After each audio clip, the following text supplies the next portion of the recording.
r/nosleep. Posted by you/horror_writer_1717. I went urban exploring in an abandoned prison. Something followed me. It was something I wanted to do for a very long time. I finally got the opportunity and I jumped at it. If I had only known. The place I went to is open to the public and you can pay for a guided or self-guided tour of the entire grounds.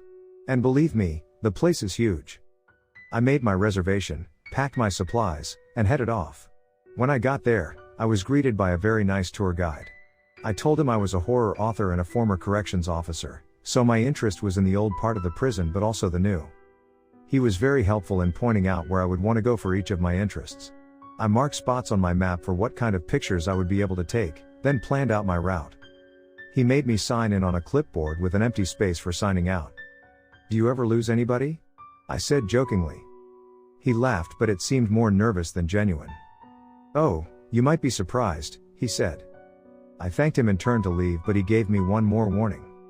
"The building's marked in black," he said, looking somewhat ashen. "Don't go in those. Don't even go near them." "Why?" He hesitated. "You don't want to know," he said with a hitch. "Let's just say it's dangerous." I walked away from that rather cryptic answer and started my tour. The first building was amazing. It looked more like a French chalet than a prison building. It was made of stone and looked like it was nearly new. I could easily picture this building standing for another 100 years or more. I pulled out my camera and cell phone and started taking pictures. I used the phone for basic pictures, but the camera was set up for making pictures look creepy. The bright cloudless sky made it look brilliant and welcoming. I had to change settings to make it look like some haunted castle. As I stepped in out of the blazing sun, the interior reminded me of a dance hall. Past the foyer was a large open room with a floor made of bricks and stone archways against one wall that curiously didn't seem to lead anywhere. Either someone built them as an ostentatious decoration or whatever they used to lead to was now blocked off. I turned and looked down the first of many creepy hallways. This was the route I wanted to take. I turned away from the large room and started down the hallway, taking pictures as I went. The bright sun shone in through the windows, making the interior bright and the years of neglect easy to see. The hallway was lined with newer metal doors that had glass windows in them. It seemed like the glass on every single door I passed was smashed. Either vandals had been inside at some point or there was some other reason. I reached a room that was solid metal with bars on the door. This was my first indication that this building had been a prison. I looked inside, but all I found was peeling paint. There was no bunk or anything else to suggest that this would be long-term housing. At the end of the hall, I was presented with a choice. There was a stairwell with stairs going up and also going down. I decided to go up and try for more of a bird's eye view. I gently grasped the railing, unsure if it would rip out of the wall at the slightest touch. To my surprise it held, but I did receive a handful of dirt. I stared at my hand for a moment, wondering how long the dirt had been laying there waiting for me to come along. The next level held what I hoped it would. Higher views of the rest of the grounds, along with much more decay than the previous floor. One room held a ceiling fan with its blades drooping down as if they had melted. I chuckled and for the first time realized just how empty this building was and how alone I was. The echo came back to me in a voice I didn't recognize. I shrugged it off as acoustics and continued my exploration. At the end of the hallway was a down staircase. This one had a metal grate door on it. One of the rules my hosts emphasized was don't open any doors that are closed, and more importantly, don't close any doors that are open. When I asked why, he hesitated before flashing a nervous smile and saying, "Because we might not have the key to that door and it may take a while to get it open again." With that in mind, I descended the staircase passing the floor I had already seen, and headed for the basement. I was assaulted by the musty smell of decay.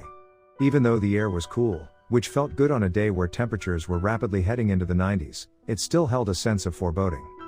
It didn't help that the rooms in the basement were suffering a much greater degree of decay.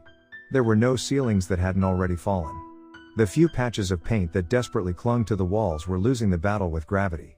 The light was in short supply due to there being fewer windows, and as I turned a corner I was plunged into total darkness. My breath caught in my throat for a moment as I fumbled for my flashlight. The light should have been a comfort, but the circle of light seemed as though it was surrounded by darkness that was closing and threatening to smother it. I took my first few hesitant steps into this darkness-infested hallway when my light flashed upon a disturbing sight. Red letters painted on the wall showed a one-word message that was chilling. It said, "Help." Whether this was here from the original days or the left behind of a vandal was unclear. It was also unclear if the person was asking for or offering help. In either case, I left the cryptic message behind and continued my exploration. As I walked down the hallway, a gust of cool air caught my attention. I turned and saw a long hallway with no light and no doors. Attached to the wall was a series of pipes. Checking my map, I saw that there was a tunnel in this building. However, the map didn't show where it led to. Having decided that I had seen all of this building I wanted to, I started down the dark tunnel. It had a damp smell and the ceiling was peeling. Unfortunately, the ceiling was also lower than the rest of the building. As I went, it seemed like it was getting smaller. I had to walk slightly hunched over to avoid rubbing my head against the nasty ceiling. I hoped that it wouldn't shrink into nothingness. During my entire trip to this point, I had only seen 3 other people. 2 were on a different trail as I came to this building and 1 was leaving as I was going in. The silence in the tunnel was oppressive. Every move I made echoed back to me. Add to that the shrinking ceiling and my mind was starting to play tricks on me. The echoes made it sound like footfalls behind me. Several times I would stop and whip around, shining my flashlight where I had come from.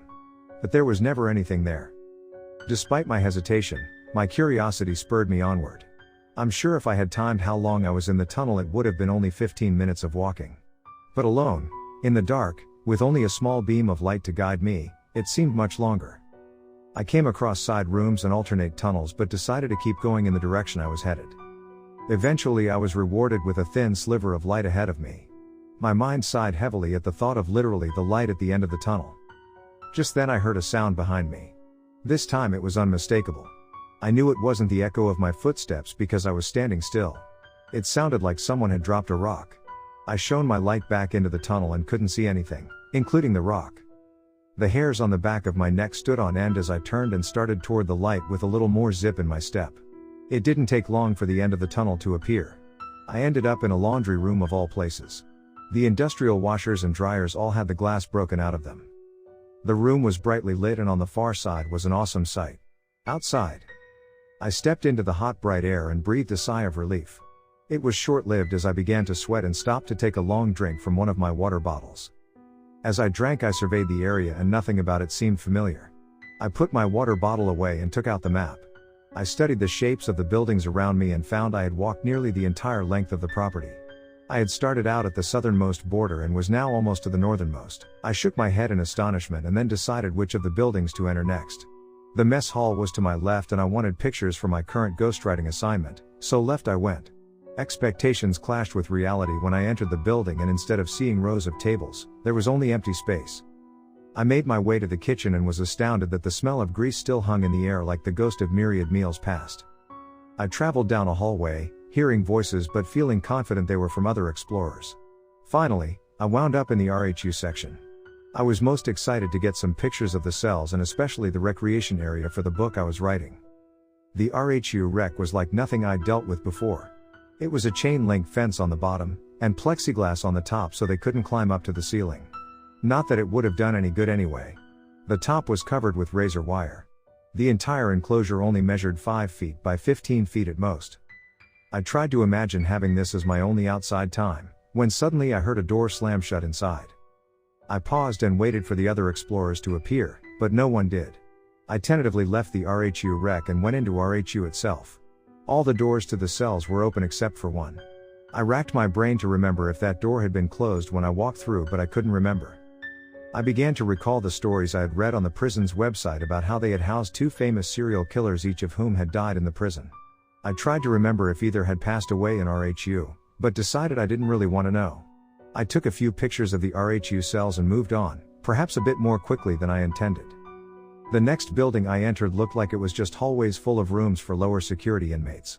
There were no bars on the doors or windows. As I walked down the hallway, I noticed a gray box with a red light on it sitting in the middle of the floor. I stepped toward it, but as I got close I saw there was a man and woman in a room with a lot of equipment. Video monitors, cameras, microphones, you name it. Thinking I had just interrupted a TV show in progress, I apologized and departed that building quickly. Across from that building was the chapel. I went in and took some pictures, then headed to the basement only to find yet another tunnel. Having no desire to get lost again, I came back out and returned to the main building to chat with the guides.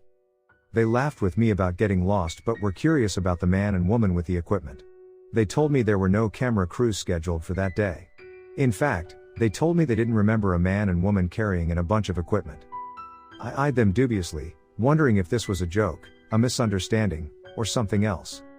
They did tell me that the building I had seen them in was the one that most paranormal researchers gravitated towards. Not wanting to delve any further down that particular rabbit hole, I asked about the remaining buildings I hadn't been in yet. They pointed out where I would want to go for modern pictures and for the building that had medical equipment in it. They also pointed out the morgue. All of these buildings were on the same path, so I thanked them and started out fresh. The first building I went to was one of the newer cell blocks. Cell Block D. It had been built around 30 years ago and was the prototype for the new prisons being built in the state at the time. When I walked in, I immediately felt more at ease with the newer design. It reminded me of the prison I used to work in, only on a larger scale. The block itself was shaped like a giant triangle, with the day room being in the middle of all the rows of cells. I took lots of pictures of the general area and even the cells themselves. The tables had been removed from the day areas, and strangely enough, the toilets and sinks were gone from each cell. I found that odd, because who takes all the toilets out of an abandoned prison? As I was taking pictures, 2 other explorers came into the block. I greeted them and we talked for a while, comparing notes. One of them was still working in state prison. It was nice to talk shop with someone who knew their stuff. After they left, I went over to the other side of the block. It was a mirror image of the side I had just been in. Walking into this block felt eerily like traveling to an opposite dimension. Even the air felt different. It was heavier, like there was something weighing it down. I approached this side with much less excitement. There were twin skylights built into the ceiling of each side, yet this one seemed somehow darker. It was dark enough that I pulled out my flashlight to see into the corners and spaces where the skylight couldn't reach.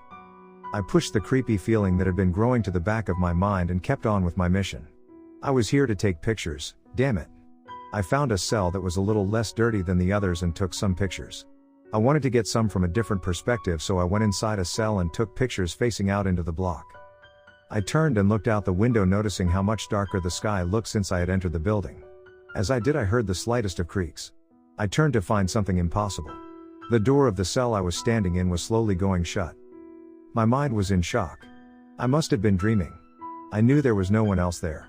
As I rolled through the impossibility of the situation, the door continued to shut. My mind sent out an urgent reminder. When I first came to the prison, the guides told me they don't have keys to every door. That's why they made the rule of not shutting doors. I lunged for the entrance and shoved my foot in the doorframe. It hit my foot hard. Hard enough that I almost lost my senses and pulled my foot back into the cell. I shudder to think what might have happened.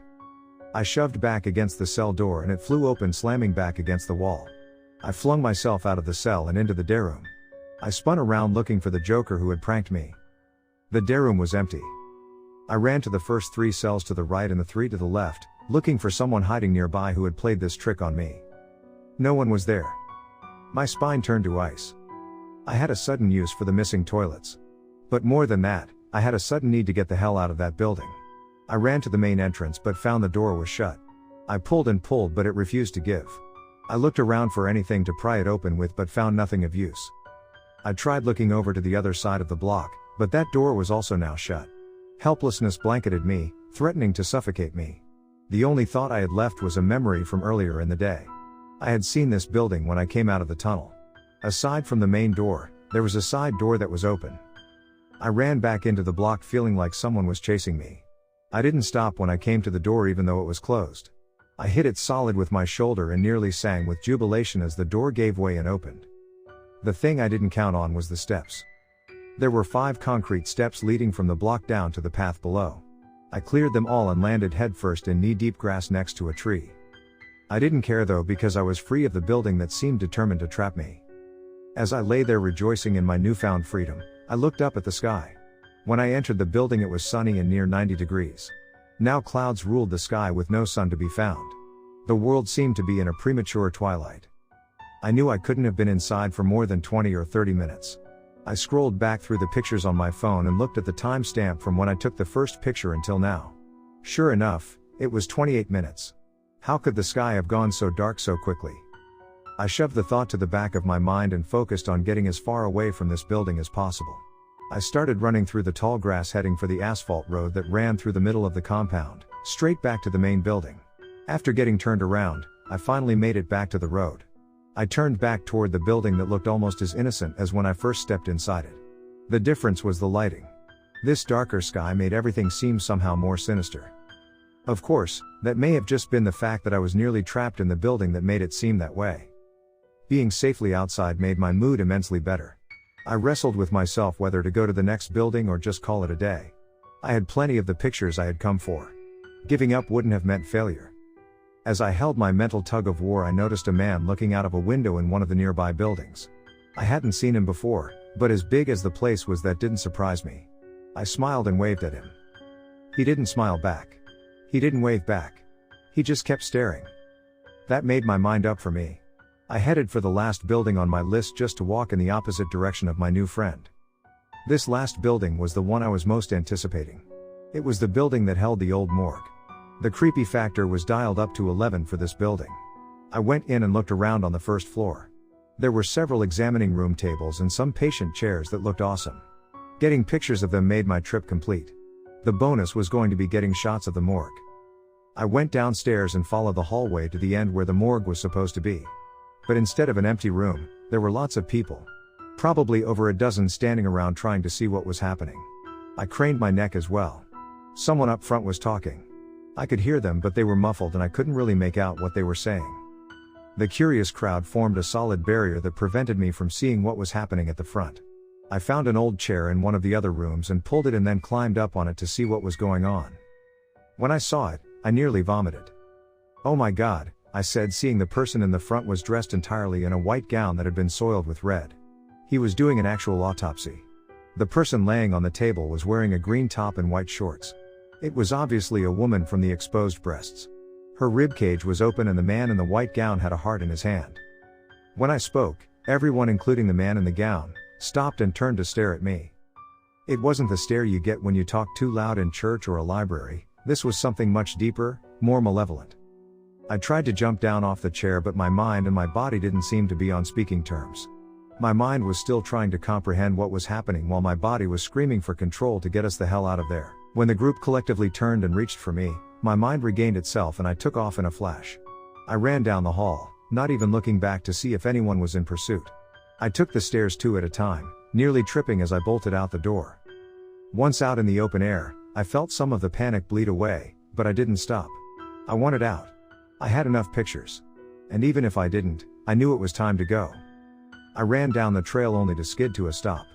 The man who had stared at me through the window was now blocking my path. He wasn't doing anything more than standing there staring at me, but I didn't want anything to do with him. I shot over to another path, running full speed, trying desperately to keep my backpack from falling off. I made the turn to cut between 2 buildings when I saw the man standing there again blocking my path. It wasn't possible for him to get here before me, let alone just standing there as if he was waiting for me, not even breathing hard. Panic fueled my steps as I raced toward another path. This was the only other way to reach the main building and escape. Once again, the man stood in the middle of the path, blocking it. I paused for a moment to catch my breath. The man made no move toward me, he merely stood there. I turned and saw the people from the morgue pursuing me. This was it. I had no choice. I ran straight at the man. He didn't move. I lowered my shoulder to ram into him, but when I reached the point of contact, there was nothing there. I felt cold for an instant and then I was on the other side of him. I nearly stumbled but regained myself and kept running.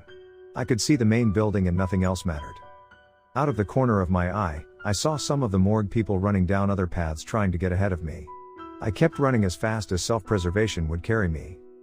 At the end of my life and death race, I burst through the door and ran into the building. I didn't know what I was going to say to the guides. If I would chew them out for their deadly game or if I would tell them to run. In the end, the choice was made for me. The reception room was empty. Not only was it empty, but it was also deserted. Just like the rest of the prison. I picked up one of the maps they had given me just this morning and it crumbled in my hand as though it was ancient. I didn't take more than a fleeting moment to ponder this before I heard the back door. I ran out the front toward the parking lot. It was empty. Only my car remained. This morning, not 5 hours ago, the lot had been full with over a dozen cars. Now not a single one remained. This was yet another question that would wait until later. I jumped in my car and drove out of there at breakneck speed. It wasn't until miles down the road that I slowed to the speed limit on my way home. Things haven't been the same ever since I visited the prison. Everything's different. My house looks like my house, but it doesn't feel the same. It's like that feeling of being watched, that constant being on edge that I just can't shake. Days later, I'm still trying to figure out what happened. I looked up the website for the prison, but it was gone as if it never existed. I tried, many times, to build up the courage to drive past the prison and see if it was still there. I know it wasn't a dream. I still have the pictures on my phone. I tried asking people online if they knew anything about this old prison or the phenomenon. No one answered. I posted some of my pictures on a social media site asking if anyone has ever been to this place. But they never get a single view. I don't know if anyone will even read this, but I must post it to warn others away. Or at least tell them to be very careful where they go if they visit the prison if it still exists. Only this morning did I finally get a response from someone. They refused to identify themselves but left me a message. It read, "Go back the way you came." It took me a while to comprehend what my mysterious helper was saying. It took me even longer to face my fear and realize the truth. I had no desire to return to the prison, but I knew I didn't belong here. I gathered my supplies and my courage and then headed back to the prison. When I arrived, it was just as empty as when I left. I pulled out my map and mentally marked the best and quickest route to get back to cell block D. I slipped inside the main building as quietly as possible, before sneaking out the back door and into the prison compound. I looked for anyone creeping around before starting on my direct route back to D block. I stuck to the shadows as much as possible. The diminished daylight helped me this time around. I was nearly halfway there before the man appeared in front of me. I tried the same bum's rush that had worked the last time, but he was ready for it. As I passed through him, he grabbed my backpack and stopped me in my tracks. Before I knew it, I was being dragged backward away from D block. He dragged me into RHU and threw me in a cell. For a long time, he sat and watched me. I sat on the bunk curled up in the corner trying not to go to sleep when I heard something. It was the banging in another cell. I jumped up and ran to my cell door. "Hello?" I yelled. "Hello?" They answered. "Are you stuck here too?" I said. "That depends," they said. "On what? Are you human or one of those things?" I chuckled. "I'm human. I guess I got pulled over to the other side when I was in D block." "Wait a minute, were you the guy I was talking to, the prison guard?" "Yeah. Did you get pulled through right before me?" "Seems like." "What about your friend?" "We got separated. I haven't seen her." "Remind me of what she was wearing," I said, having a terrible thought. "She had on a pastel green top and white shorts. Why?" I hung my head. "I'm sorry, but I know exactly where she is." "Where?" she said slowly. "In the morgue. They were performing an autopsy on her." Silence hung heavy in the air, punctuated by an occasional sniffle. "Are you sure?" "That's what the woman was wearing when the man." "Okay," she said. "I don't want to hear any more." For a long time, I didn't say anything. "I didn't get your name before," she said eventually. "It's Mike, what's yours?" "Celia," she said. "Nice to meet you, Mike." "Same, I just wish it wasn't here." "At least it took them a while to find you," she said. "I left. I was gone, off the property." "Then why in hell would you come back?" I explained about the site being gone and the cryptic response I got. "I think we're not in our own world. And I think the only way back is through D block." "Wow," she said after a few moments. "That's a lot to think about." "I have a plan," I said. "Have they been feeding you?" "Yes, they come around 3 times a day, just like in a prison." "I wonder if that's what they are, guards that have somehow become attached to this place. Like us." "Yeah, but not for long. They should be around soon," she said. "Let's hope your plan works. Just be ready to go at a moment's notice." A little over an hour later, my pie hatch opened and a sandwich was shoved through. The man looked at me and then went on his way. 5 minutes later, I dug into my bag and pulled out a thin metal wedge with one end covered in duct tape. I pressed it against the cell door lock, pulled out a hammer, and hit the wedge into the lock. It popped open. I went to Celia's cell as quietly as possible and handed her the wedge and hammer. Soon she was free as well. She handed me back my tools as we made our way out of RHU and started towards D block, blending into the shadows as we went. As we approached the front door, something didn't feel right. I opened the door with no problem. "I don't think this is the right way," I said, holding the door. "What other way is there?" "Go back the way you came," I said. That's what the message said. "So, this is the way we came." "But it's not," I said. "I came out through the side door. I think we have to go that way." I started toward the side door, but she blocked my path. "That's not the right way," she said. "Okay," I said slowly. "We'll try it your way." I followed her in through the front door. "So how did it happen for you?" she said. "I was on the left side of the block when I met you and your friend, then went over to the right side. As soon as I did, I could feel a difference. Then the portal should be right here in the main reception area," she said, looking around. I watched as she held her arms out in front of her, waving them around like she was hoping to catch them on some invisible string that would magically open a portal. "It doesn't seem to be working," she said. "I have one more theory to test," I said. "Come with me." We went back to the left side of the block. "I was in this cell when something strange happened," I said, stepping in the cell.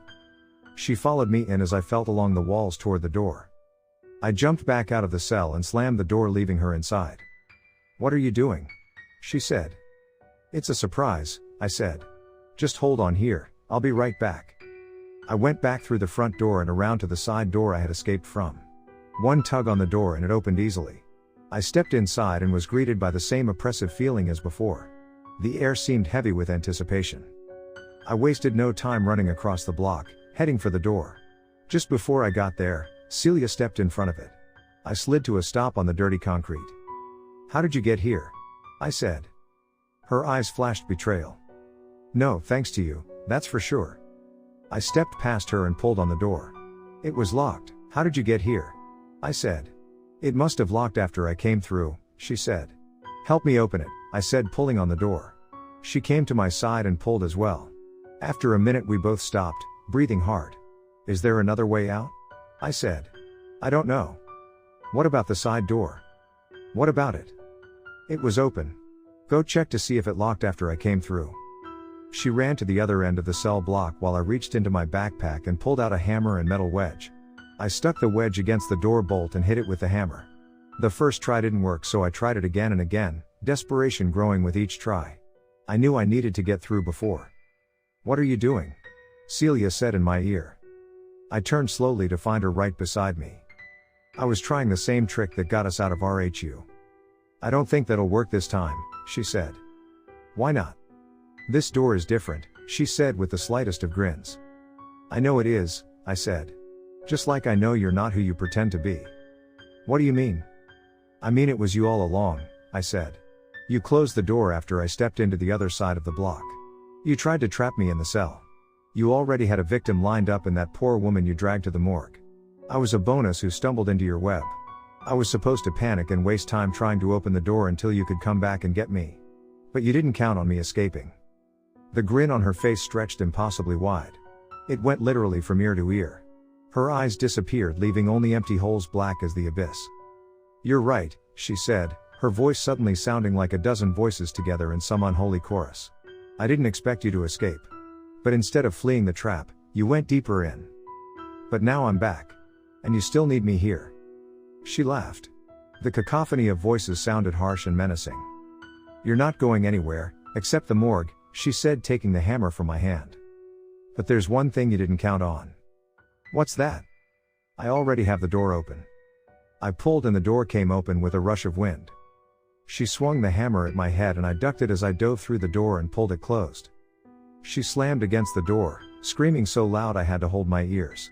Even so, the screams sounded muffled as if they were far away. I stood on the other side watching the impotent rage flood her eyes. She reached through the door and grabbed my wrist, trying to pull me back through. I panicked and resisted against her steel grip. My hand drifted closer to the door as I was unable to fight against her supernatural strength. When my hand touched the door, it stopped. She tried over and over, but it wouldn't go through. I looked at her and smiled. "It only works if I go through willingly, doesn't it?" I said. "You can't take me back against my will." She looked at my hand and snarled. Her teeth grew massive and her face contorted to an inhuman monstrosity. "Well, I'll be going now," I said, looking at my wrist that was still held in her grip. She straightened. Her face went impassive. The rage seemed to bleed away. "I can't force you back," she said calmly. "So instead I'll give you a little parting gift."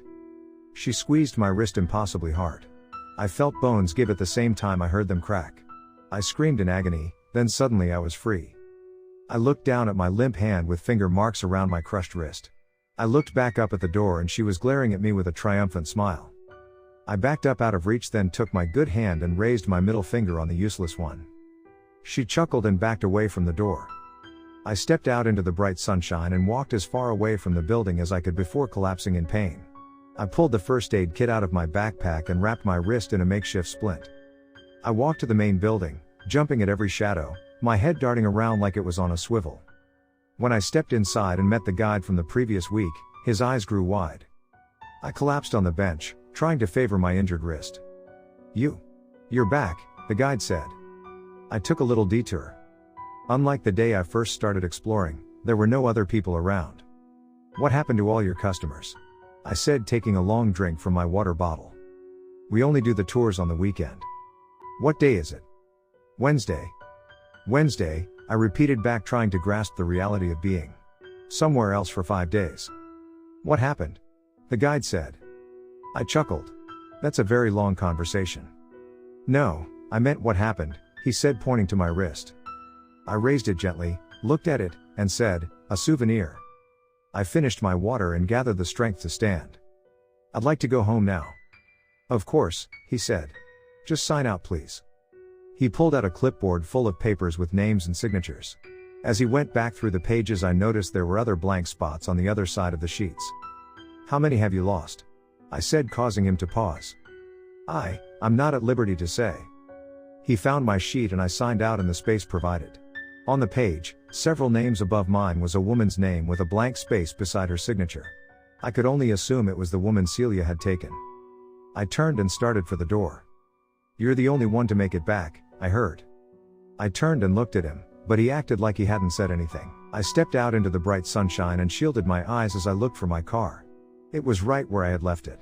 5 other cars sat in the parking lot. I wondered which one belonged to the woman who wouldn't be coming back. I'm posting this story here as a warning. Sometimes places are abandoned for a good reason.